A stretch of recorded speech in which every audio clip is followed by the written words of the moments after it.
کچھ عرصہ پہلے ہمارے آفس میں ایک معاملہ ہوا. ایک امپلائی کو کسی غلطی کی وجہ سے جاب سے نکال دیا گیا. اب اس امپلائی نے کیا کیا کہ وہ روز آ کر ویٹنگ ایریا میں بیٹھ جاتا اور باس کا ویٹ کرتا. باس جب بھی اس جگہ سے گزر کے جاتے تو ان سے معذرت کرتا, اپنی غلطی کی معافی مانگتا اور ان سے کہتا کہ آپ پلیز مجھے واپس جاب پر رکھ لیں. یہ معاملہ کافی دن تک چلا.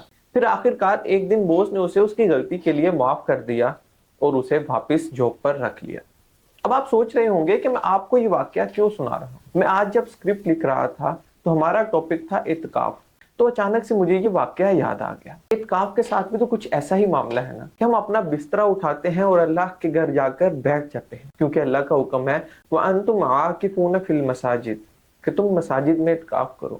اب مساجد کیا ہے؟ اللہ کا گھر. اب معتکفین اپنا ضرورت کا سامان اٹھاتے ہیں اور اللہ کے گھر جا کر بیٹھ جاتے ہیں اور اللہ سے فریاد لگاتے ہیں کہ اے اللہ, میں نے بہت غلطیاں کی, بہت گناہ کیے, لیکن اب میں آپ کے گھر آ کر بیٹھ گیا ہوں. اب میں یہاں سے تب تک نہیں جاؤں گا جب تک آپ مجھے معاف نہیں کر دیتے. یہی ہے اعتکاف کی اصل روح, کہ ہم دنیا سے رشتہ ناتا واسطہ توڑ کر اللہ سبحانہ و تعالیٰ کے گھر جا کر ڈیرا لگا لیں اور اس کے حضور پیش ہو کر گڑ گڑائیں کہ اے اللہ, میں بہت گناہ گار, مجھے معاف کر دیجئے. آپ ہی تو میرے مالک ہیں, میرے آقا ہیں, میرے خالق. آپ کے علاوہ مجھے کون معاف کر سکتا ہے؟ مجھے معاف کر دیجئے, میرے گناہوں سے درگزر کیجئے اور مجھے اپنے خاص بندوں میں شامل فرما لیں. اللہ سے دعا ہے کہ اللہ سبحانہ و تعالی ہمیں اعتکاف کی توفیق عطا فرمائے, کیونکہ یہ سنت نبوی بھی ہے اور بہت بڑی عبادت بھی. رسول اکرم صلی اللہ علیہ وسلم نے اپنی مدنی زندگی میں ہر رمضان میں اعتکاف فرمایا, جبکہ ایک سال تو 20 دن کا اعتکاف فرمایا,